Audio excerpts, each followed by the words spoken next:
Pendant près de 3 décennies, la communauté riveraine de Fosse-d'Aubreu a vécu sur les rives du Jurua, comme si le monde y était confiné. Sans électricité et accessible uniquement par bateau, les journées étaient rythmées par la forêt, les eaux troubles et les promesses du paradis.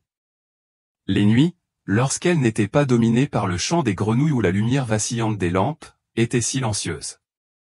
C'est lors d'une de ces nuits, le 14 juin 1997, que la voix la plus entendue du village disparut à jamais. Le pasteur Samuel Batista était un homme de caractère, grand, la peau noire comme la terre humide, vêtu d'un costume noir même sous la chaleur humide de l'Amazonie, et toujours avec une Bible usée sous le bras. Il était venu du Maranhão bien des années auparavant, dans les années 1980, à une époque où les services évangéliques itinérants se développaient dans la forêt, signe de résistance spirituelle aux transformations violentes de la région. Il ne se contentait pas de prêcher, mais il contribuait aussi à la construction de chapelles de ses propres mains, transportait des médicaments lors de courtes excursions en canoë et baptisait des enfants dans des ruisseaux aux eaux sombres. À Fosse-d'Aubreu, il était pasteur, conseiller, pour beaucoup, la seule voix qui osait s'exprimer quand tous préféraient se taire. Ce samedi-là, la cérémonie commença plus tard que d'habitude. La pluie de l'après-midi avait détrempé le sol autour de la chapelle en bois, recouvrant l'entrée d'une glaise rouge et glissante. Malgré cela, environ 25 personnes se rassemblèrent pour écouter les paroles de Samuel. Selon Donna Antonia, une habitante aujourd'hui âgée de plus de 80 ans, ce service était différent. Elle se souvient que Samuel a prêché pendant près de 2 heures, la voix brisée, comme s'il savait qu'il disait au revoir. Il a lu des passages du livre de Jérémie, a parlé de courage et d'obéissance, et a conclu par une phrase que beaucoup murmureraient plus tard, « L'absence n'est pas toujours synonyme d'abandon. Parfois, c'est une protection. » Après l'office, tandis que les fidèles se dispersaient sous le clair de lune qui perçait d'épais nuages, 3 hommes inconnus restaient près de l'entrée de la chapelle. Adossés à l'un des bancs extérieurs, ils discutaient à voix basse. C'étaient des inconnus, comme le laissaient présager leurs vêtements secs, malgré la pluie de l'après-midi, leur visage méconnu et leur air impassible. Samuel s'approcha d'eux calmement, comme il le faisait avec tout le monde. Ils discutèrent quelques minutes. Aucun habitant ne s'approcha. Il était courant que des voyageurs passent par Fosse-d'Aubreu, venant d'un front minier plus loin. Ce que personne ne savait ce soir-là, c'est que ce serait la dernière fois qu'ils verraient Samuel. Le lendemain, dimanche, vers 6 heures du matin, le jeune Lou Rival, alors âgé de 16 ans, remarqua quelque chose d'étrange. En passant devant la petite maison où dormait Samuel, il vit que la porte était entr'ouverte. C'était inhabituel. Le pasteur était méthodique et fermait tout à clé avant d'aller se coucher. Lou Rival appela, attendit en silence, mais n'entendit aucune réponse. Il entra lentement. Tout semblait intact, le hamac toujours installé, la lampe torche sur le tabouret, le sac à dos de missionnaire dans un coin avec ses vêtements soigneusement pliés. Mais le costume noir et la Bible en cuir sombre les mêmes qu'il avait utilisés la veille au soir lors de l'office étaient introuvables. Aucune trace de lutte, aucune trace sur le parquet, juste un vide sec dans l'air, comme si quelque chose en avait été soigneusement extrait. La nouvelle se répandit rapidement dans le village. Ce dimanche-là, il n'y eut ni baptême ni prière. Le banc de bois où Samuel s'asseyait habituellement était vide. Pendant 2 jours, des groupes d'habitants sillonnèrent les sentiers menant à la rivière, pénétrèrent dans les bois et frappèrent aux maisons isolées. Rien. C'était comme si Samuel avait disparu dans la brume matinale. Le plus inquiétant était le silence qui entourait toute tentative d'explication. Certains murmuraient que les hommes aperçus la veille avaient l'accent du Para, où l'exploitation minière illégale empiétait sur les réserves extractives. D'autres affirmaient que Samuel recevait des messages lui demandant de ne pas trop parler. Depuis le début de l'année, il exhortait les habitants à signaler la présence de dragues d'or dans la rivière Breu, ainsi que les conséquences de la déforestation illégale le long des berges des ruisseaux. Rares étaient ceux qui avaient le courage de l'accompagner. Tous savaient que là-bas, la forêt écoutait et lui rendait le silence. La police du maréchal Talmaturgo fut appelée, mais elle n'arriva au village que 5 jours plus tard. 2 agents arrivèrent en bateau à moteur. Ils recueillirent une brève déposition, perquisitionnèrent la chambre du pasteur et partirent. Aucune recherche officielle ne fut menée. L'affaire fut enregistrée comme disparition volontaire d'adultes. Le terme était inscrit à la plume sur un formulaire standard. Aucune enquête officielle ne fut menée. La Bible ne fut pas retenue comme preuve. Le nom de Samuel disparut des journaux aussi facilement qu'il avait disparu du village. La chapelle continua de fonctionner avec un autre pasteur envoyé quelques mois plus tard par la mission évangélique régionale. Mais quelque chose avait changé. Les services étaient devenus plus courts et la fréquentation avait diminué. Le nouveau pasteur n'utilisait jamais l'ancienne chambre de Samuel, il dormait chez un ancien du quartier. Au fil du temps, une nouvelle structure en bois fut érigée pour accueillir la congrégation, et la vieille maison fut fermée à clé avec un cadenas rouillé. Plus personne ne prononçait le nom du pasteur à voix haute. C'était comme si l'air lui-même avait conclu un pacte d'oubli avec la forêt. L'horloge qui marquait la routine de la communauté tournait, mais une question persistait, comme un vers sans fin, où était Samuel? Durant les premiers mois qui suivirent sa disparition, la voix du breu oscilla entre un espoir irrationnel et une peur rationnelle.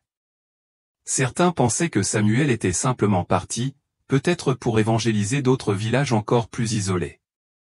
D'autres, plus sceptiques, murmuraient qu'il avait déjà franchi la frontière entre le fleuve et la terre muette. Mais personne n'en parlait en public.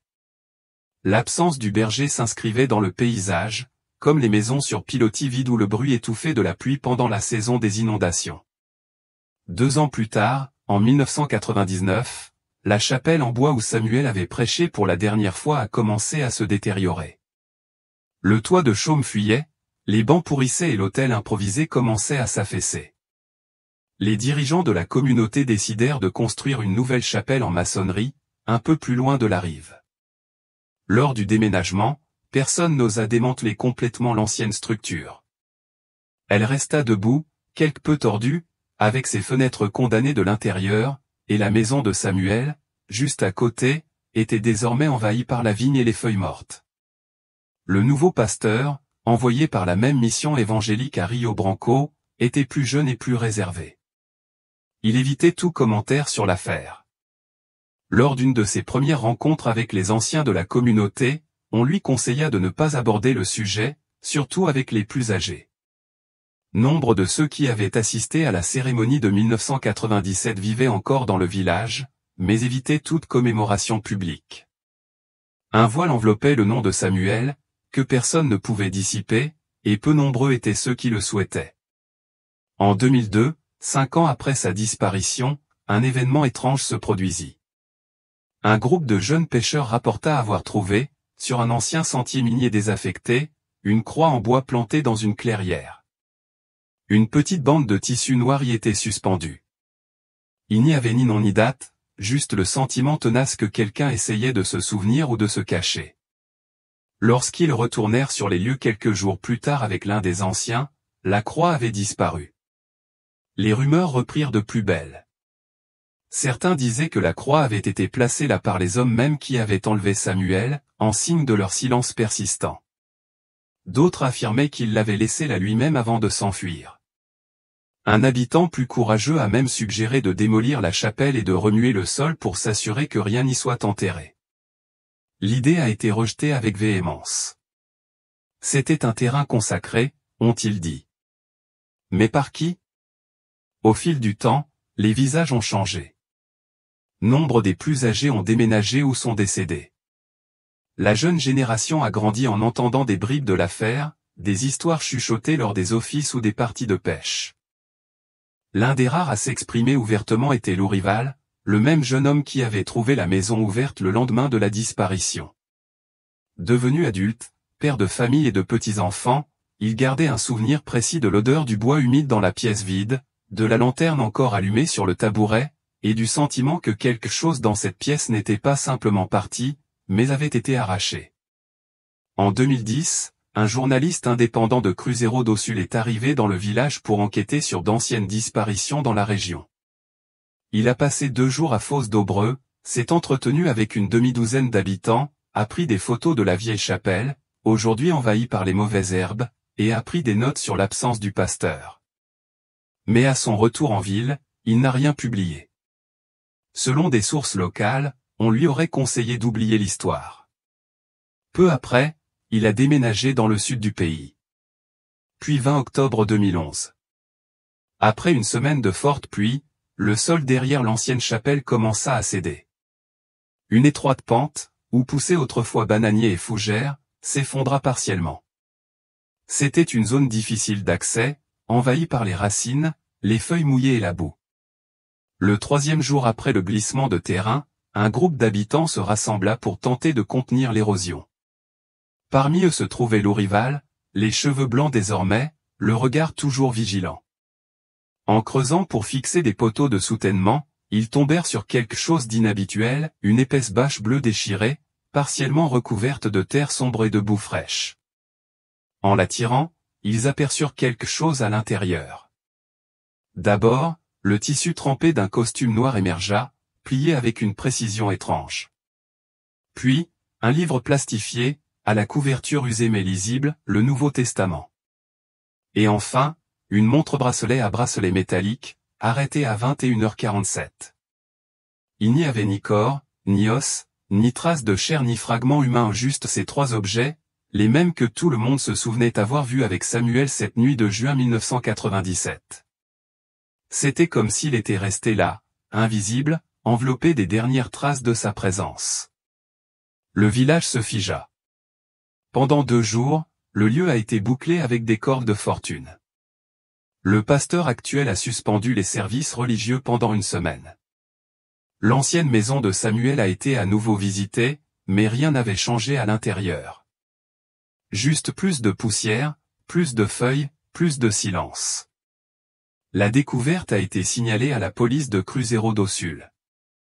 2 agents arrivèrent 4 jours plus tard.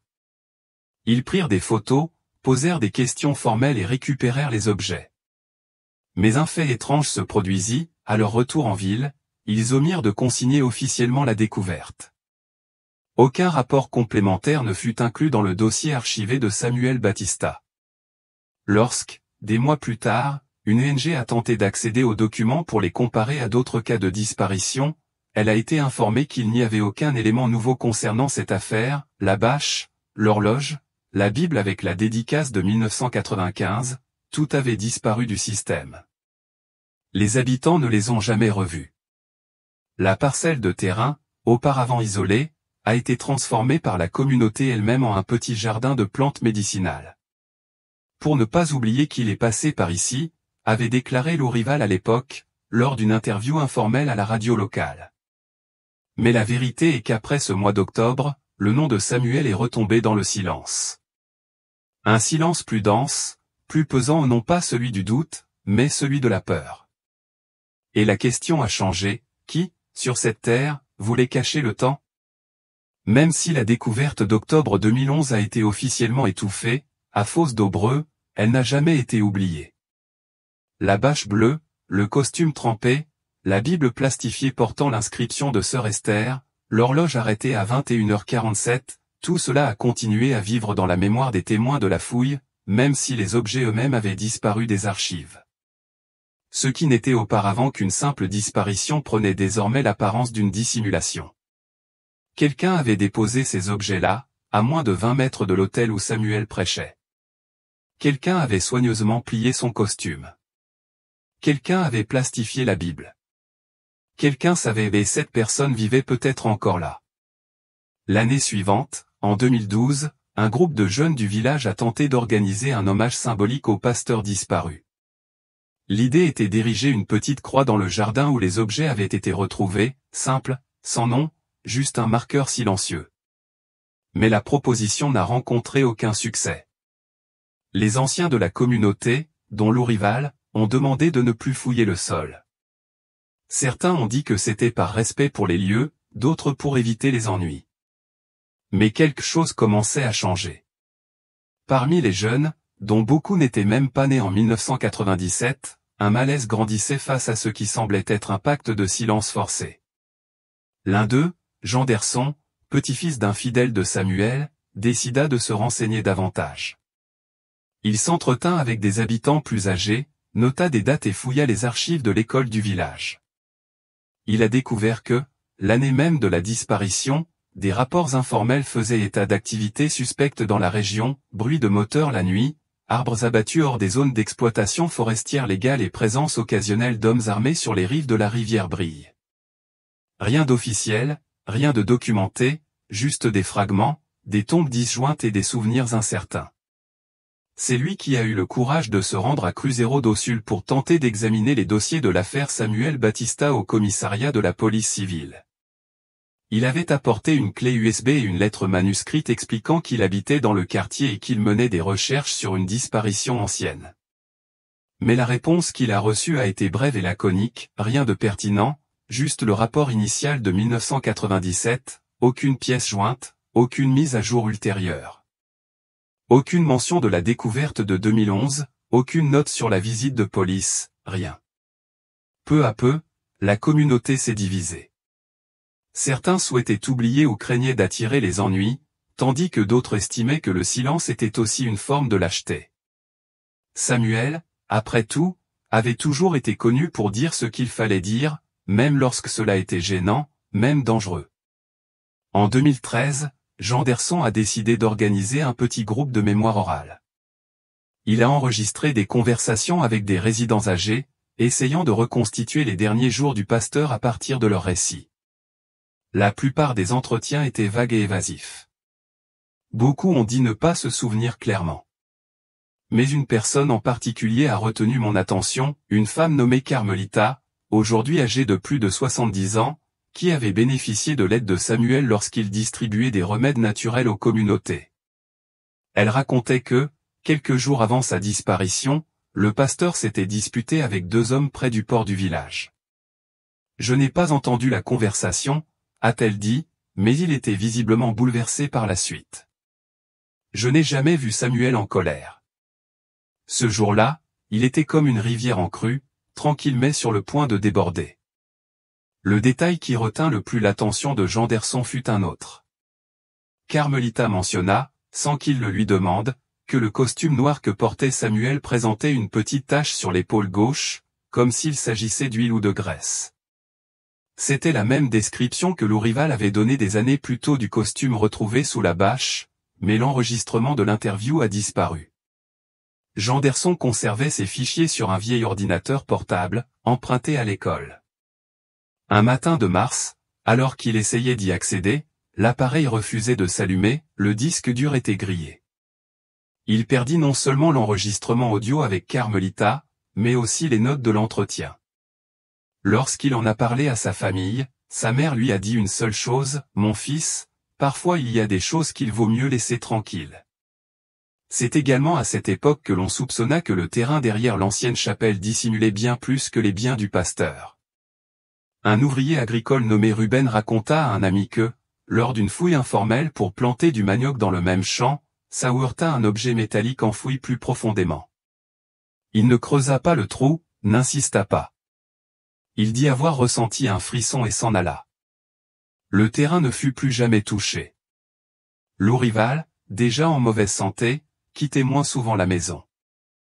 Lors d'une rencontre avec Janderson, sur le porche en bois de la maison où il avait toujours vécu, il laissa échapper une phrase qu'il semblait lui-même regretter, « Certains savent ce qui s'est passé, mais en parler, c'est comme mourir une seconde fois. » Cette phrase résonna dans l'esprit de Janderson pendant des semaines.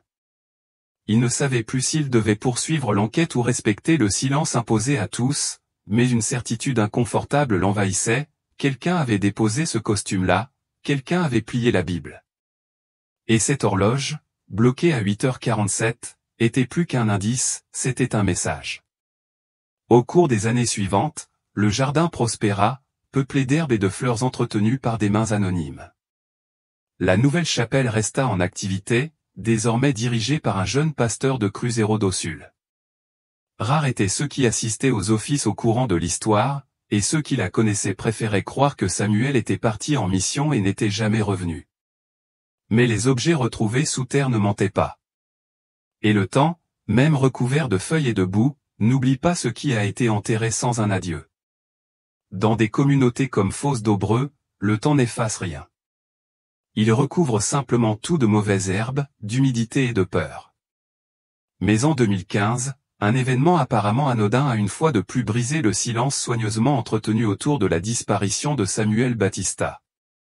L'école municipale de Rui Barbosa, la seule du village, a été rénovée après des années de négligence.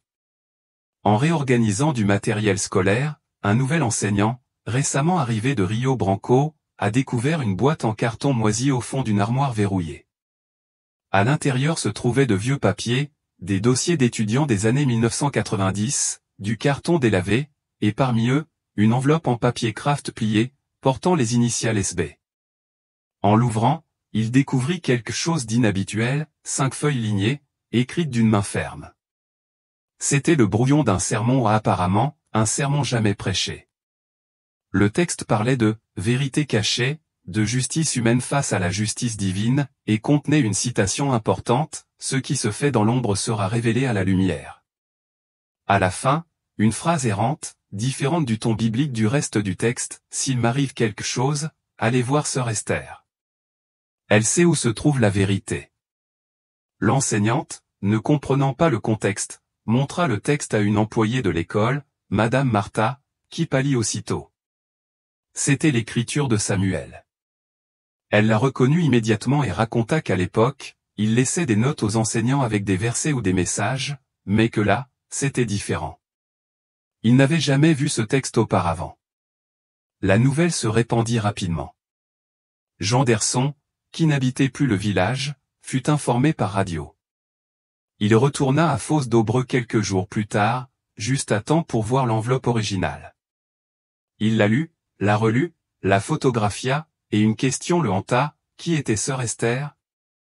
Personne ne portait ce nom parmi les habitants actuels, et il n'y avait aucune trace de ce nom dans la liste des baptêmes du village ni dans les procès-verbaux de l'église. Mais le nom n'était pas nouveau, il était bien présent dans la dédicace du sermon. Bible retrouvée à l'intérieur de la bâche en 2011.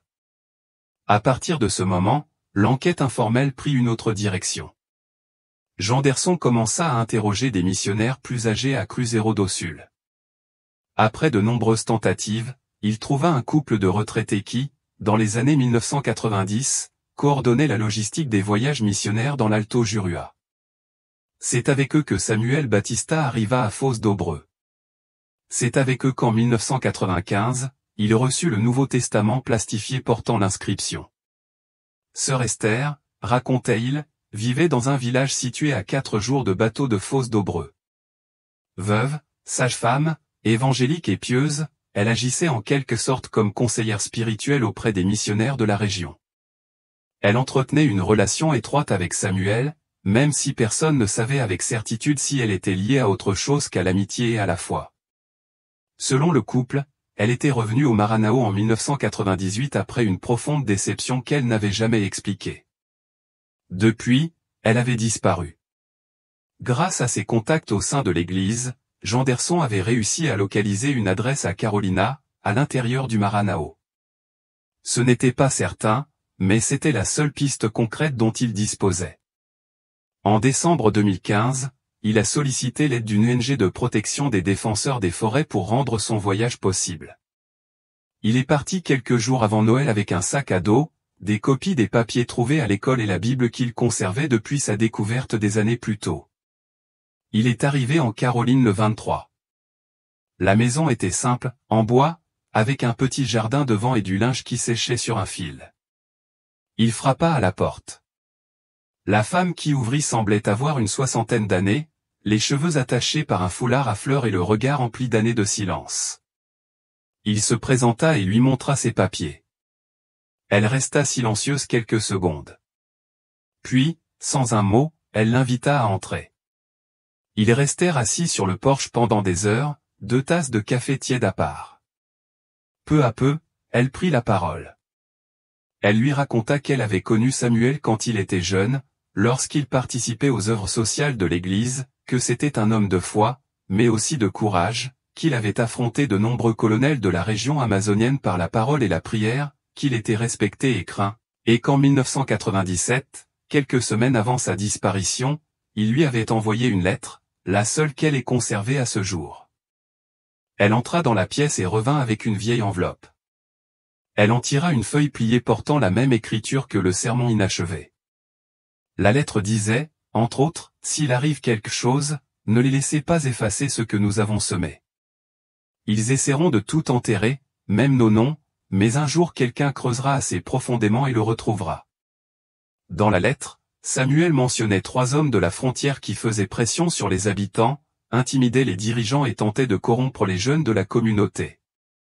Il évoquait des menaces déguisées en dons et la possibilité qu'un dossier soit conservé à l'extérieur du village.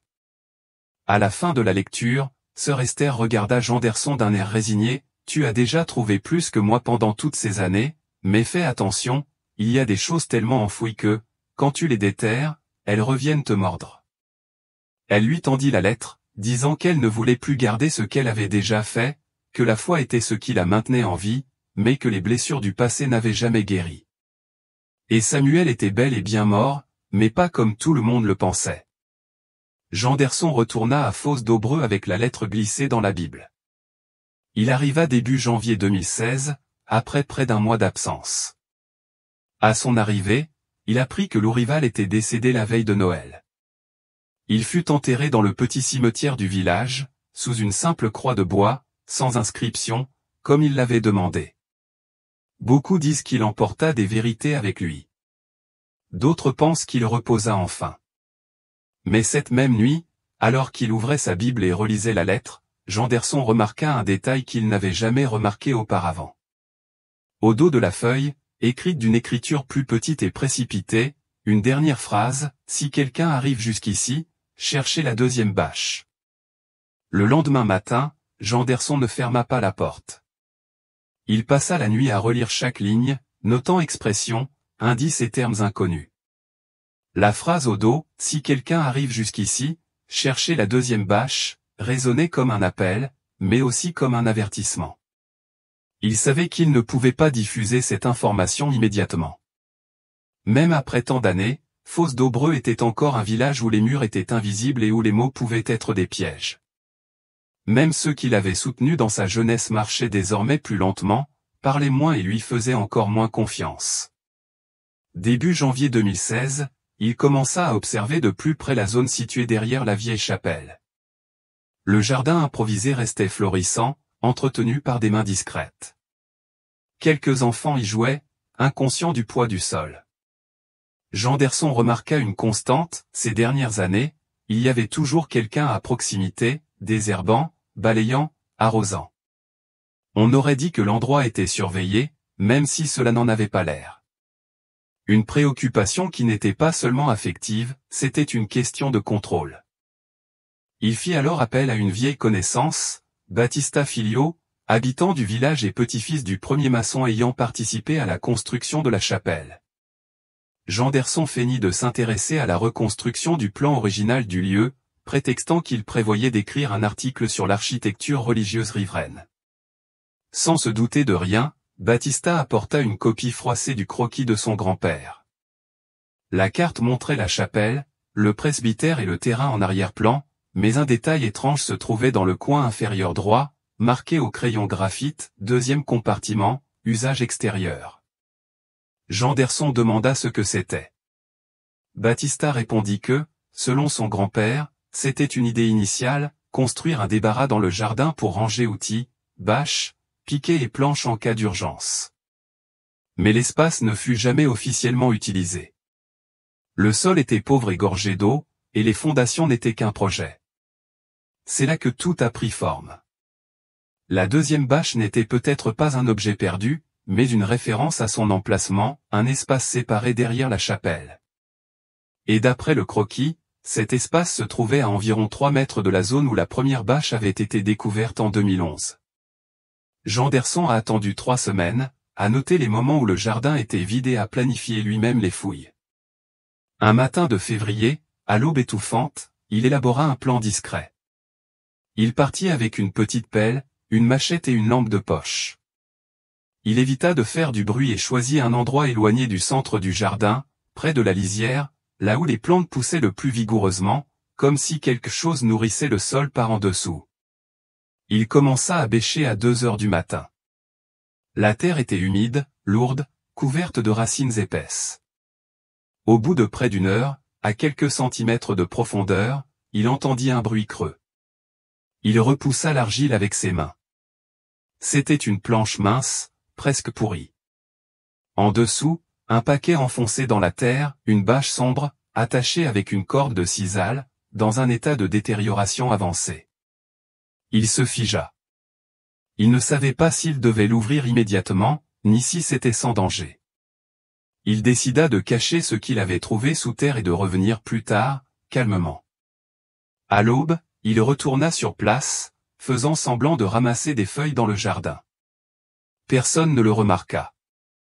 La nuit suivante, il revint, cette fois avec une boîte en plastique. Il retira soigneusement la bâche, nettoya la terre, emballa le tout et ramena le tout chez lui. Ce qu'il y avait à l'intérieur n'était pas ce à quoi il s'attendait. La toile enveloppait une vieille mallette en cuir, du genre de celles utilisées par les fonctionnaires dans les années 1980. À l'intérieur se trouvaient des papiers plastifiés, un petit carnet à couverture noire et 2 photographies noires et blancs délavées. Les documents étaient apparemment des notes écrites par Samuel, tableaux, horaires, noms de lieux et d'itinéraires sur le fleuve Breu, références à des moteurs hors bord, des ferries irréguliers, des marques de carburant et des dates précises entre 1995 et 1997. Certains noms étaient entourés, Domingo, Portela, Cicero, P. À côté de l'un d'eux, une phrase, reçu 5000 pour garder le silence. Témoin. Le carnet contenait des comptes rendus de réunions, de conversations avec des dirigeants locaux, de plaintes concernant l'extraction violente, la coercition des pêcheurs et même une citation d'un ancien que Samuel a transcrite, « Ces hommes n'ont pas de Dieu, ils sont pressés ». Les photos étaient les plus frappantes. Elles montraient apparemment des radeaux miniers en activité tout près de la rive du village. Sur l'une d'elles, 3 hommes cagoulés et armés observaient l'appareil photo. On ignorait s'ils étaient conscients de la photographie ou s'ils atterrissaient délibérément. Derrière eux, un gros moteur portait l'inscription P94. Janderson était sous le choc. Ce qu'il avait entre les mains n'était pas seulement des souvenirs, c'était du matériel explosif. C'était une plainte officielle qui n'a jamais été déposée. C'était le mobile possible de la mort de Samuel Batista. Il a tout mis dans un sac en plastique et l'a caché au fond d'une vieille malle chez sa tante. Il savait qu'il avait affaire à quelque chose de plus grand qu'il ne pouvait contrôler et qu'il ne pouvait pas faire confiance à n'importe qui. La semaine suivante, un mot fut déposé sous sa porte, sans nom, sans écriture identifiable, juste une phrase écrite au stylo bleu, « Certaines choses sont faites pour rester enfouies. Veux-tu vraiment être le prochain ?» Le mot n'était pas seulement une menace, c'était un avertissement froid, presque bureaucratique, écrit avec le calme de quelqu'un qui avait déjà fait ça. Il garda le papier des heures, ne sachant que faire, le brûler, le photographier, le cacher. Il finit par le ranger dans la malle qui contenait désormais les papiers de Samuel Batista Ola, seconde toile, comme il avait appris à l'appeler. L'air de Fosse d'Aubreu commença à changer. Au cours des jours suivants, il remarqua des choses insignifiantes, mais inquiétantes, un bateau inconnu ancré depuis quelques heures dans le port du village, 100 personnes aux alentours, 2 hommes assis au dernier rang lors de la messe dominicale qui ne répondirent pas aux salutations du pasteur, un bruit étrange à la radio communautaire, comme si quelqu'un essayait de capter la radio depuis l'extérieur. Janderson commença à marcher avec plus de prudence. Il cessa de mentionner le nom de Samuel en public. Il évitait de marcher seul après le coucher du soleil, mais il ne renonça pas. En silence, il scanna les documents les plus importants, chiffra les fichiers et en envoya une copie à un ancien collègue qui travaillait pour une ONG de journalisme d'investigation à Manos. Il ne leur dit pas tout, juste assez pour qu'ils sachent où chercher en cas de problème. Parallèlement, il cherchait des indices sur les noms mentionnés dans les papiers de Samuel. L'un d'eux, Domingo, lui semblait familier. Après quelques conversations discrètes avec des habitants plus âgés, il confirma qu'il s'agissait du nom d'un homme qui, dans les années 1990, travaillait dans le transport fluvial connu pour expédier des marchandises sans s'enquérir du contenu. Il disparut du village peu après la disparition du pasteur. L'affaire Cicero Pipé, en revanche, était plus complexe. Personne portant ce nom ne vivait à Fosse d'Aubreu ou à Marshall Thaumaturgo. Mais le suffixe PZ était logique pour ceux qui connaissaient la région, il faisait référence à Porto Walter, un village riverain au nord, marqué par des conflits fonciers. Il était possible que Samuel ait recherché des liens entre les communautés vulnérables du bassin du Jurua et ait identifié un lien entre elles, un flux de transport ou une coercition coordonnée. Les informations commencèrent à s'assembler comme les pièces humides d'un puzzle ancien. Samuel cartographiait une opération illégale d'extraction et de réduction au silence. Il notait les noms, les dates, les marchés, les menaces. Et, comme le suggérait l'horloge, arrêté à 21h47, il fut interrompu avant d'avoir pu terminer. Mais il y avait quelque chose de plus troublant. Parmi les papiers plastifiés, Janderson trouva une feuille datée de mai 1997, sur laquelle était inscrite en gros caractères la phrase « Baptême annulé, motif, risque externe ». En dessous se trouvait une liste de 4 noms aux 3 adultes et un enfant, tout résidents de longue date du village, dont 2 encore en vie. Cette découverte le bouleversa. Samuel savait qu'il était surveillé avant même de disparaître et décida de protéger les autres avant lui-même. Parmi ces personnes figurait Donna Silda, une femme de presque 90 ans qui quittait rarement sa maison. Janderson alla la voir, lui apporta des fruits en guise d'excuse et lui proposa de réparer le toit de la véranda. Lors de la visite, il a évoqué le baptême de 1997 et elle s'est figée. Il est venu la veille et a dit que ce n'était pas sûr. Il s'est excusé en me regardant dans les yeux. Il a dit que l'eau de la rivière n'était pas propre, mais il ne parlait pas de la rivière. Elle s'arrêta, prit une profonde inspiration et continua, « Je n'ai jamais compris comment il le savait, mais il le savait. » C'est à cet instant que Janderson sut avec certitude, Samuel n'avait pas disparu par accident. Il avait été réduit au silence. Quelqu'un ou plus d'un devait empêcher que ce carnet, ces tableaux, ces photos ne soient révélés. Et même si tout cela remontait à près de 20 ans, les traces étaient encore brûlantes, les racines toujours vivantes. La semaine suivante, il s'adressa au pasteur actuel du village. Il apporta une copie partielle des documents, sans tout révéler, mais demanda son soutien. Le pasteur, un homme calme et méthodique, l'écouta attentivement. Finalement, il referma lentement la Bible et dit : « Cette histoire est plus grande que ce village, plus grande que ce que vous pouvez porter seul. » Et, avant de conclure, il a ajouté une information inattendue, « Saviez-vous qu'en 2011, lorsqu'ils ont trouvé la première bâche, 2 hommes sont arrivés en bateau la nuit même ? Ils ont dit être de Funio, mais personne n'a vu leur badge. Et ils ne sont pas montés jusqu'à la chapelle, ils sont allés directement au fond, ils sont restés une demi-heure, puis ont disparu dans la rivière. Ils ne sont jamais revenus. » Janderson n'était pas au courant. Personne n'en avait parlé. Tout indiquait que cette nuit de fouille où la bâche contenant la combinaison, la Bible et la montre avaient été retrouvées ou étaient déjà sous surveillance. Que quelqu'un, même 14 ans plus tard, surveillait encore ce que Samuel avait laissé derrière lui. Tôt le dimanche matin suivant, une fleur du jardin était cassée. On ne s'attendait pas à ce qu'elle soit l'œuvre d'un enfant ou d'un animal. La tige avait été coupée proprement, comme au couteau. À côté, dans la terre, on pouvait voir une légère empreinte de botte, de la boue séchée, parfaitement découpée. Comme si quelqu'un voulait dire, nous sommes toujours là. Le lundi suivant, après l'incident de la fleur cassée, Janderson se réveilla avec la sensation que quelqu'un était dans la maison. Ce n'était pas un bruit, c'était une présence. L'air était plus lourd, le silence plus pesant que d'habitude. Il se leva lentement, écoutant le craquement du vieux plancher. La porte de la cuisine était entr'ouverte, un verre sur l'évier, déplacé, et sur le sol, juste à côté de la porte de sortie, un petit objet humide, un clou rouillé avec un morceau de tissu noir attaché à son extrémité.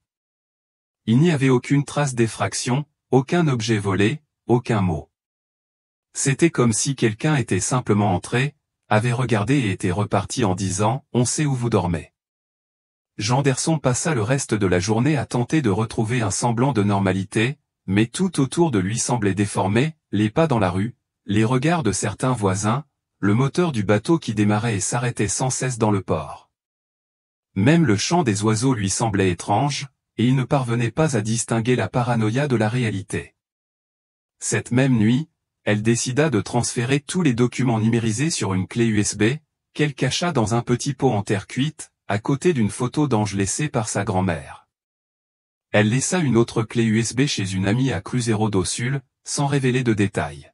« Si je disparais, vous remettez cela à la presse », a-t-il dit. Malgré sa peur, Janderson ne s'arrêta pas. Il examina calmement les documents laissés par Samuel. L'un des noms entourés dans les papiers, Portela, figurait dans une note marginale. Il vivait à Thaumaturgo, mais fréquentait un port clandestin sur la Croix ou une référence à la rivière Croix, une région connue pour être une voie de transport fluvial hors des sentiers battus. Avec l'aide d'un pilote de confiance, il y parvint. Il passa 2 jours à tourner discrètement, posant peu de questions et observant attentivement. Sur l'une des rives, il reconnut une structure mentionnée dans les papiers de Samuel. Une vieille barge minière désaffectée s'était échouée sur un banc de sable. Ses parois étaient rouillées, on y trouvait des morceaux de moteur démontés et des traces de brûlure sur le flanc, comme si quelqu'un avait tenté d'effacer le passé par le feu. Janderson prit des photos, enregistra sa position sur son GPS et retourna au village. Sur le chemin du retour, il reçut un message à la radio. « Janderson, on te cherche. Un homme est au village depuis hier. Il refuse de donner son nom, mais il te demande. » C'était Battista Filho à l'autre bout du fil, et sa voix tremblait. Lorsque la voix de Breu retentit au crépuscule, Janderson rentra directement chez lui. Personne ne l'attendait, mais un nouveau mot l'attendait, caché sous la porte. C'était le même papier brun que la dernière fois, la même écriture ferme. « Tu vas trop loin. La dernière fois que quelqu'un a fait ça, il a fini par faire partie de la Terre. N'insiste pas. » Il n'y avait plus aucun doute, quelqu'un l'observait constamment.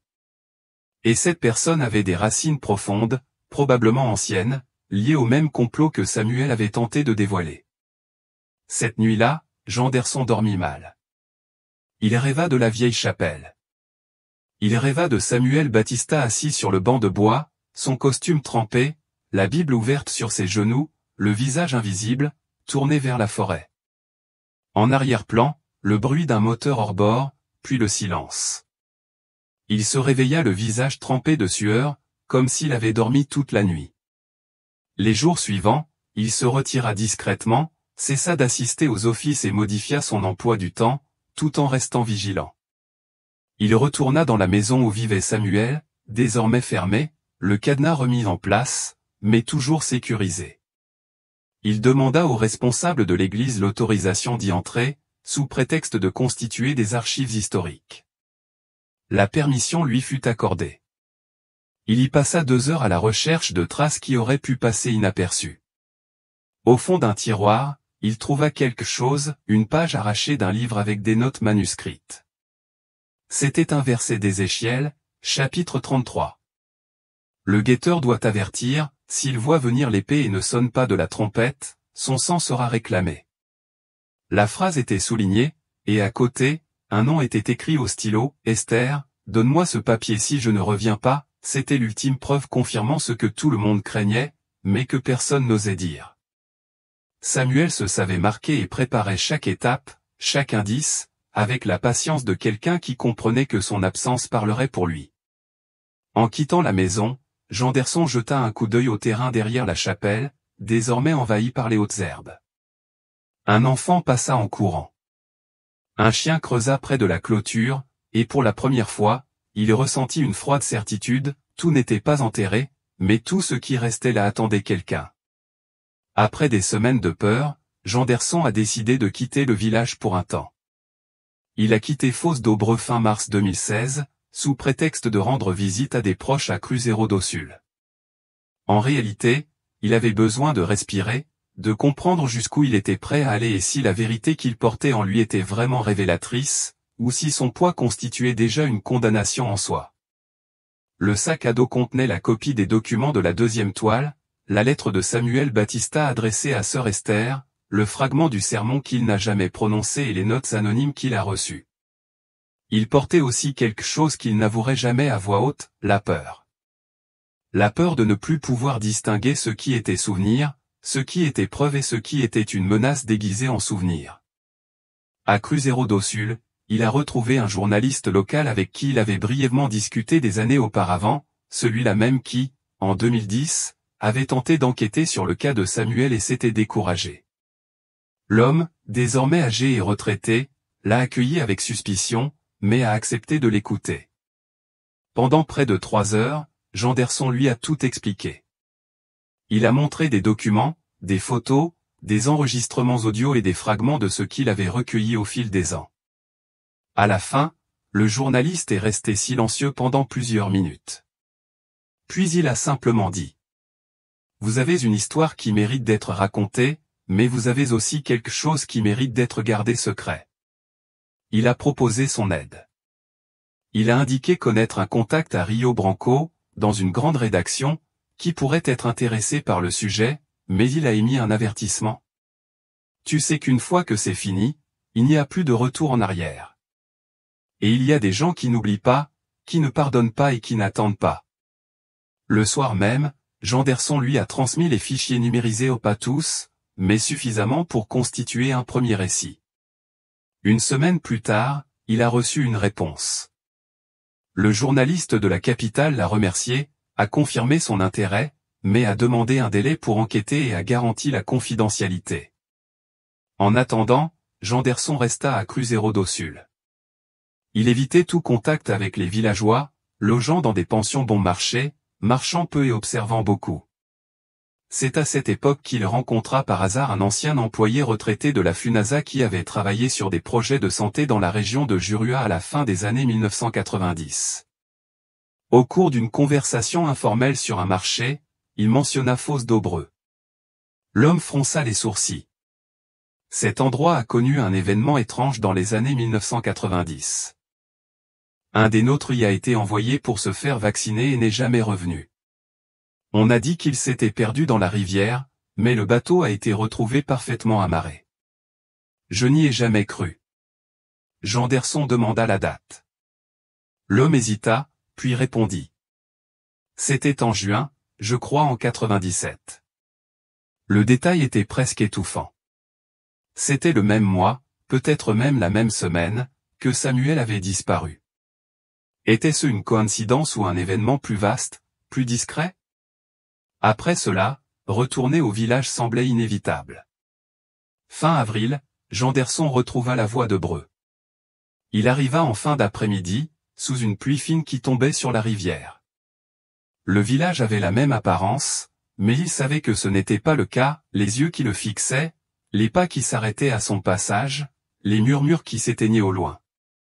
C'était comme si le lieu savait qu'il revenait différemment, qu'il apportait des choses qui n'auraient plus dû être là.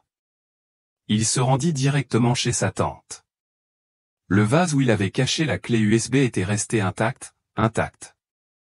Cela le calma quelques heures. Le lendemain matin, en se promenant dans le jardin derrière la chapelle, il remarqua quelque chose de nouveau, une petite plaque de bois discrètement encastrée près du carré de basilic. C'était simple, sans nom, un seul mot qu'il reconnut comme l'ancienne signature de Samuel utilisée lors des offices, Atalaya. Personne n'avoua l'avoir placé, mais quelqu'un le savait. Quelqu'un se souciait encore de cette absence, comme quelqu'un qui entretient un feu qu'il ne peut éteindre, une étincelle cachée sous la boue et le temps. Janderson s'approcha du pasteur, lui montra la photo de la plaque et lui demanda s'il s'agissait d'un hommage. Le pasteur nia. Il dit l'avoir également vu ce matin-là en arrosant les plantes et jugea préférable de ne pas y toucher. Il existe un silence qui n'est pas de la peur, mais du respect. Mais pour Janderson, c'était l'inverse. Ce silence était désormais de la complicité, de la peur déguisée en révérence.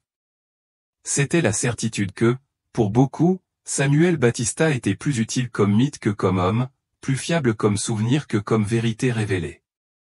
Ce dimanche soir-là, Janderson décida de faire quelque chose de différent. Il s'assit seul sur le banc de la vieille chapelle, désormais fermée, et lut à voix haute, comme s'il s'agissait d'un sermon. Ce qui se fait dans l'ombre sera révélé à la lumière.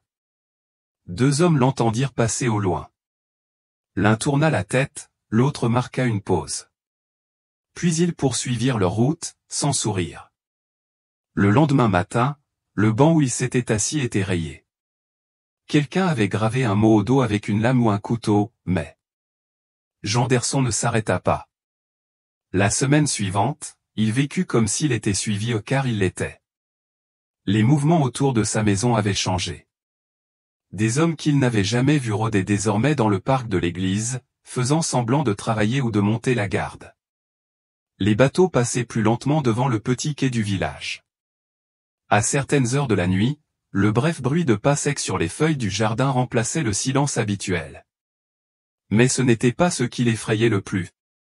C'était de constater que, petit à petit, même ses proches commençaient à l'éviter. Donna Martha, une employée de l'école qui avait aidé à identifier le sermon de Samuel, ne répondait plus à ses signes. Le fils de Battista a refusé à 2 reprises de le rencontrer, et sa propre tante, chez qui il vivait, a commencé à dire des choses comme « Il est peut-être temps de laisser tomber, mon fils. Il n'est pas nécessaire de tout bouleverser. » C'était comme si tout le monde savait qu'il était allé trop loin et craignait que le feu qu'il avait ravivé ne se propage. Pourtant, Janderson persistait. Chaque jour, je revenais sur un détail. Il écoutait les enregistrements audio qu'il avait enregistrés avec les résidents les plus âgés. Il relisait la lettre de sœur Esther. Il essayait de déchiffrer quelque chose qui n'était peut-être même pas là, comme quelqu'un qui cherche une clé dans une porte déjà déverrouillée. Mais rien de nouveau n'apparaissait. Seulement des répétitions, juste l'écho d'un nom qui, des décennies auparavant, avait cessé d'être prononcé. Jusqu'à ce qu'un dimanche soir, il entende sonner à la porte. Personne ne sonnait à Fosse d'Aubreux. Lorsqu'il ouvrit la porte, il vit une femme sur le porche, une brune aux cheveux gris, vêtue simplement. Elle portait un sac et une enveloppe. « Êtes-vous le garçon derrière le pasteur Samuel ?» Il hocha la tête. Elle entra, s'assit lentement et ne donna pas son nom, expliquant seulement qu'elle était arrivée au village 2 jours plus tôt, en provenance d'une petite communauté en amont. Il dit être un parent éloigné d'un ancien disciple de Samuel et que, depuis 1997, il conservait une enveloppe qui lui avait été remise avec des instructions claires. L'enveloppe était scellée avec de la cire noircie par le temps. À l'intérieur se trouvait une page de carnet pliée avec une seule phrase manuscrite, « Si jamais la Bible paraît, retournez au dernier endroit où il a prêché. » C'était vague, énigmatique, mais Janderson comprenait. Il ne pouvait s'agir que de l'ancienne chapelle, non de la nouvelle, où les offices continuaient, mais de celle en bois, désormais fermée, envahie par les mauvaises herbes et les souvenirs. C'est là, dans ce bâtiment abandonné, que Samuel prêcha pour la dernière fois. C'est de là qu'il partit pour ne jamais revenir. Le lendemain matin, Janderson retourna à la vieille chapelle. Il n'emporta qu'une lampe de poche, un carnet et la Bible plastifiée, celle portant l'inscription de sœur Esther. Il entra prudemment. L'air était étouffant, une odeur de moisi et de bois pourri lui emplissait les narines. La lumière filtrait à travers de fines fentes entre les planches. Le banc où Samuel s'asseyait était toujours là, bien que déformé et rongé par les intempéries. Il s'assit et regarda l'autel improvisé. À côté, une petite étagère était appuyée contre le mur. Sur un coup de tête, il la déplaça. Derrière, collée au bois, se trouvait une feuille de papier jaunâtre et poussiéreuse. C'était une liste de noms ou des noms qu'il ne reconnaissait pas et deux qu'il connaissait très bien, Portela et Cicéro, pesaient aussi. Mais ce qui le glaçait, c'était un autre nom, plus bas, souligné, Josiah Battista. C'était celui de l'ancien pasteur du village, celui qui avait remplacé Samuel quelques mois après sa disparition. Janderson ne se souvenait pas de lui. Il était enfant à l'époque, mais il avait entendu parler de lui. On disait qu'il était calme, discret, et qu'il avait passé moins de 10 ans à Fosse d'Aubreux avant de revenir à Rio Branco. Il n'est jamais revenu. Personne n'a jamais expliqué pourquoi. Le dossier commença à se constituer. Le remplaçant arriva trop vite. L'Église ne fit aucune tentative pour récupérer Samuel. Les services se poursuivirent comme si de rien n'était, et certains documents de Samuel, comme le suggéraient les papiers sur la deuxième bâche, avait été remis à la direction régionale probablement entre de mauvaises mains. En quittant la chapelle, Janderson ressentit quelque chose qu'il ne pouvait nommer. Ce n'était pas de la peur, c'était une sensation sèche et creuse, comme si la vérité était déjà devant lui, mais qu'il était inutile de la dire davantage, car personne ne voulait l'entendre, car le système qui entourait ce silence le dépassait. Cette nuit-là, dans son carnet, il nota une phrase qu'il ne parvenait pas à retrouver, « Le village n'a pas oublié Samuel. Il a juste appris à survivre sans lui. » C'était tout. Brevois n'était pas un complice, c'était un survivant. Il avait appris à se taire pour ne pas saigner. Il avait appris à faire comme si Samuel était parti, car admettre le contraire signifierait se lever et en payer le prix. Janderson comprit alors que la vérité ne suffisait pas. Il fallait du courage collectif, et le village, jusque-là, n'en avait pas. Il passa la semaine suivante enfermé chez lui, il en sortait rarement, même pas pour aller chercher de la nourriture. Il passait ses nuits à relire des documents, à examiner de vieilles photos, à écouter des enregistrements audio des habitants et à recouper des données. La liste retrouvée derrière l'étagère de la vieille chapelle semblait désormais le dernier maillon d'un puzzle que personne ne voulait jamais reconstituer. La présence de Josiah Batista sur cette liste réveillait quelque chose de plus profond. C'était comme s'il était le pont entre la foi et la peur, entre l'omission institutionnelle et la disparition de Samuel. Un homme placé exactement là où il devait être pour garder son calme, détourner les questions, contrôler le temps jusqu'à ce que tout s'efface naturellement. Janderson décida d'approfondir ses recherches. Avec l'aide d'un journaliste de Rio Branco, il a eu accès aux archives de la mission évangélique qui opérait à Acre dans les années 1990. Il a découvert que Josiah n'était pas un pasteur ordinaire, il avait des liens de longue date avec des personnalités du secteur extractif et avait travaillé des années auparavant dans un village près du fleuve, à Vira, où des menaces contre des dirigeants religieux et communautaires avaient également été signalées. Une fois de plus, le cadre de la foi avait servi de modération, et non de réconfort. Pour tenter d'affronter le passé une fois pour toutes, Janderson fit ce qu'il avait évité pendant des mois, il convoqua une réunion communautaire à l'école du village. Il prit le prétexte d'une réunion sur la mémoire orale et l'histoire locale. Il invita des habitants de longue date, des jeunes, le pasteur actuel et même un représentant de la santé de passage au village. Une trentaine de personnes y assistèrent. L'atmosphère était pesante. Il ouvrit la réunion avec de vieilles photos de la chapelle. Il montra une photo en noir et blanc de Samuel Batista ou peut-être la dernière prise avant sa disparition.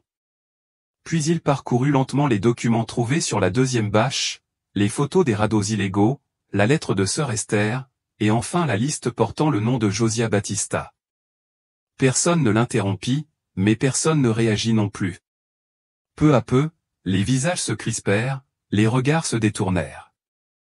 Lorsqu'il mentionna le nom de Josiah pour la troisième fois, une femme d'âge moyen au fond de la salle, connue pour sa discrétion, se leva et dit fermement, « Cet homme a déjeuné 2 fois chez moi. La deuxième fois, il m'a demandé de ne plus mentionner le nom de Samuel. Il a dit que cela semait la division, que Dieu voulait la paix. » Le silence se fit dans la salle. C'était la première confirmation publique que le remplaçant de Samuel observait, guidait et réprimait, non pas par la violence directe, mais avec le poids des mots qui revêtent la peur d'une forme de religion. Janderson pressentait que ce serait peut-être le moment de la rupture, mais personne ne dit rien. Au bout de 10 minutes, ils commencèrent à se disperser, un par un, sans discuter, sans crier, avec la lenteur de quelqu'un qui porte un message trop ancien pour être dit à voix haute. À l'intérieur d'une photo agrandie de la montre de Samuel, retrouvée en 2011, l'heure était figée, 20h07. Et il y avait une note au stylo, d'une écriture qu'il ne reconnaissait pas, la deuxième bâche n'était pas la dernière. C'était une déclaration, une menace ou une directive. La phrase était directe. Quelqu'un, peut-être celui-là même qui l'accompagnait silencieusement, lui indiquait qu'il y avait encore plus. Une troisième étape, une troisième fouille, un troisième point enfoui dans l'histoire. L'idée semblait absurde, mais en examinant le croquis de la chapelle, Janderson se souvint d'un élément auquel il n'avait pas pensé jusque-là, un petit espace marqué sur la carte de l'initiale A. Selon Battista Filio, cette section était réservée comme zone de refuge, un lieu où les missionnaires disposaient d'outils, de bâches, de provisions et de bibles supplémentaires en cas d'inondation ou d'attaque. C'était courant dans les villages vulnérables. Cet espace n'avait jamais été officiellement construit, mais que se serait-il passé si Samuel, conscient du risque, l'avait utilisé? Déterminé, Janderson retourna à Capella Vella et creusa seul, de nouveau à l'aube, à l'emplacement approximatif indiqué sur la carte. La terre était plus ferme, et cela prit plus d'une heure, puis, de nouveau, le bruit, du bois pourri et, en dessous, de l'argile. À l'intérieur de l'argile, un petit paquet, enveloppé dans du plastique épais et ficelé. C'était une boîte en métal rouillé contenant de vieux outils. À l'intérieur se trouvait un carnet humide, un morceau de papier enveloppé de ruban adhésif et un objet qui le laissa sans voix, une cassette audio portant l'inscription 140 697. Dernier office. Samuel avait laissé un enregistrement pendant près de 20 ans. Tout ce que l'on savait de la nuit du 14 juin 1997 avait été raconté par d'autres, fragments de témoignages, souvenirs effacés, murmures. Mais en ce petit matin de fouille, au fond de la pièce oubliée de la vieille chapelle, Janderson tenait entre ses mains un véritable fragment de cette journée, une cassette audio portant l'inscription écrite au stylo. Le problème? Où l'écouter? Le village ne disposait d'aucun autre équipement capable de lire les cassettes. Avec un peu de chance, une vieille radio pourrait fonctionner, mais c'était risqué. Toute tentative improvisée risquait d'endommager le contenu. Janderson décida d'emporter la cassette lors de son prochain voyage à Cruzeiro do Sul, la cachant entre deux vieilles bibles, l'enveloppant dans du plastique et n'en informant qu'une seule personne, le journaliste qui avait suivi l'affaire à distance. 2 jours plus tard, début mai, le journaliste arriva en ville et se rendit directement chez Janderson, où il avait déjà fourni un magnétophone portable en bon état. Ils insérèrent la cassette, essoufflés. L'enregistrement commença par des bruits, des craquements et des sifflements, jusqu'à ce qu'une voix emplisse la pièce ferme, calme, familière. C'était Samuel Battista. Il commença le culte comme à son habitude, en rendant grâce pour la vie, pour la présence des fidèles et en demandant la protection du village. Il lut des passages du livre de Jérémie, rapportés par des témoins. Mais peu à peu, le ton changea. À 23 minutes, le sermon cessa d'être générique. Samuel parla directement de la peur. Aujourd'hui plus que jamais, nous devons nous rappeler que la foi qui ne dérange pas le monde ne vient pas de Dieu, car la vérité, mes frères, dérange toujours. Il mentionna, sans citer de nom, la présence d'hommes étranges qui tentaient d'acheter le silence par des faveurs. Il raconta que certains habitants avaient déjà été approchés, qu'ils avaient promis soutien, carburant et provisions en échange de leur silence. Il a demandé du courage à la communauté. Ceux qui regardent la forêt et n'y voient que de l'or oublient que le Créateur est aussi dans les racines, et qu'il ne se tait pas. À 34 minutes, la bande est devenue brouillée pendant près d'1 minute. Puis elle est revenue, mais le ton était plus bas. Samuel semblait hésiter. S'il m'arrive quelque chose, je vous préviens, n'arrêtez pas de chercher, car si vous enterrez la vérité, un jour la terre vous la rendra. C'était la dernière phrase audible. Le reste de la bande était corrompu, plus de voix, plus de prières finales, juste des parasites. Janderson et le journaliste restèrent silencieux pendant de longues minutes après la fin de l'enregistrement. C'était la première fois que l'on entendait Samuel Battista depuis la nuit de sa disparition. L'enregistrement était un témoignage ni juridique, ni ecclésiastique, mais moral. Janderson décida que cela ne pouvait rester entre quelques-uns. Il demanda au journaliste de le monter, en préservant son intégrité, et de l'inclure dans un rapport spécial, un dossier reprenant toutes les informations découvertes jusqu'alors. Le journaliste accepta, mais à une condition, vous devez quitter le village immédiatement. C'était un pacte. Les informations seraient publiées, mais Janderson devrait partir pour des raisons de sécurité. Il hésita. Vos d'Aubreu était sa maison. Mais l'enregistrement le confirmait, le pasteur n'avait pas été effacé, juste caché. Et maintenant, sa voix était de retour. Janderson est revenu au village fin mai pour récupérer ses dernières affaires. Il n'a rien dit à personne et est parti discrètement, comme quelqu'un qui disparaît pour éviter d'être le prochain nom sur une nouvelle toile. Aux premières heures du 1er juin 2016, le dossier a été publié sous un titre simple, Samuel Batista. Le pasteur qui a tenté d'avertir le contenu comprenait des extraits de la bande, la chronologie de la disparition, des images des documents, la lettre de sœur Esther et des photos de l'ancienne chapelle. L'histoire a peu circulé au début, mais dans certains quartiers d'Acre et au sein des communautés religieuses, elle est devenue un murmure. Le nom de Samuel a finalement réapparu. Mais une semaine plus tard, un événement étrange s'est produit, le site web hébergeant le dossier a été mis hors ligne pendant 48 heures. À sa réapparition, l'article avait été rétrogradé dans l'algorithme et les vidéos avaient disparu des recherches. Le journaliste a reçu 2 courriels anonymes, dont l'un contenait une seule phrase, « Vous avez ressuscité un nom qui aurait dû rester mort ». À Fosse d'Aubreu, le panneau de la tour de guet du jardin a disparu. Personne ne sait qui l'a enlevé, mais certains habitants ont rapporté avoir entendu une faible voix provenant de la vieille chapelle un matin ou une voix récitant des versets comme si elle prêchait en cordant. Le vide. D'autres ont dit que c'était simplement le vent. Le dossier publié en juin 2016 n'a pas suscité de scandale national. Il n'y a eu ni opération policière ni audience publique. Aucun coupable n'a été identifié, ni aucune parcelle de terrain exhumée. Comme tant d'autres vérités au fin fond du Brésil, l'histoire de Samuel Batista s'est répandue silencieusement, comme l'eau qui s'infiltre dans du bois pourri. Malgré tout, quelque chose a changé. À Fosse d'Aubreu, mentionner son nom cessa d'être un tabou absolu. Progressivement, et seulement parmi les plus jeunes, des tentatives de se réapproprier son histoire apparurent. Un groupe d'élèves de l'école municipale créa une fresque murale avec des phrases de résistance et de courage, dont celle que le pasteur répétait le plus souvent, « Si vous enterrez la vérité, un jour la terre vous la rendra ».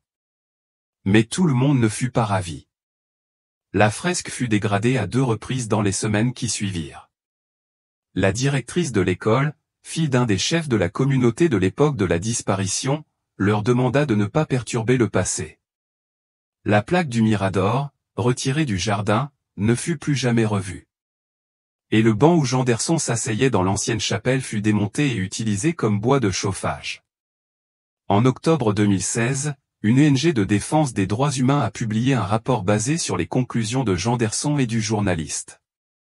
Ce document incluait les liens entre Samuel, les menaces proférées par des groupes d'exploitation forestière illégale, les noms circulant dans les documents retrouvés et la disparition d'un autre professionnel de santé à la même époque. L'affaire a été officiellement rouverte par le Bureau du défenseur public de l'État, mais classée faute de nouvelles preuves matérielles permettant d'établir les responsabilités.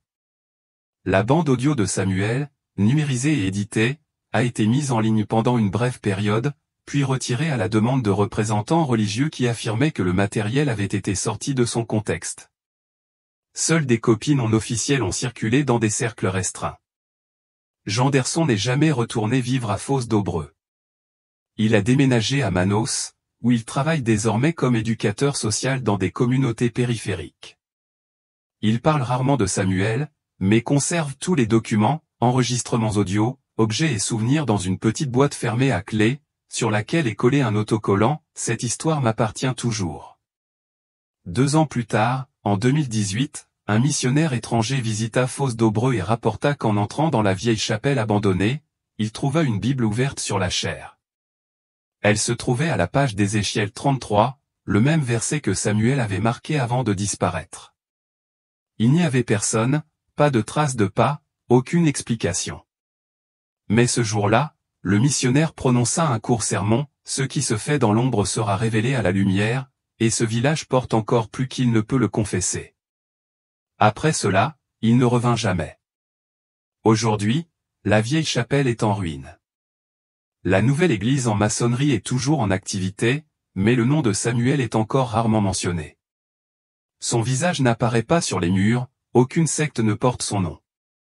Son corps n'a jamais été retrouvé. Mais certaines nuits, lorsque le niveau de la rivière est bas et que l'air est plus frais, certains habitants disent que le jardin où la première bâche a été trouvée exhale une odeur différente, celle de la terre humide, du vieux tissu et des pages d'un vieux livre. C'est comme s'il était toujours là, non pas comme un fantôme, mais comme un souvenir, une preuve, comme on pouvait s'y attendre. Samuel Batista n'a pas disparu, il a été effacé, et seul subsiste le silence que la forêt porte encore, comme quelqu'un qui sait tout mais ne le confie qu'à ceux qui n'ont pas peur de l'écouter. Si cette histoire vous a touché, c'est parce que vous aussi ressentez le poids de ces silences, des silences qui engloutissent des vies, des souvenirs et des vérités qui n'ont jamais remonté à la surface.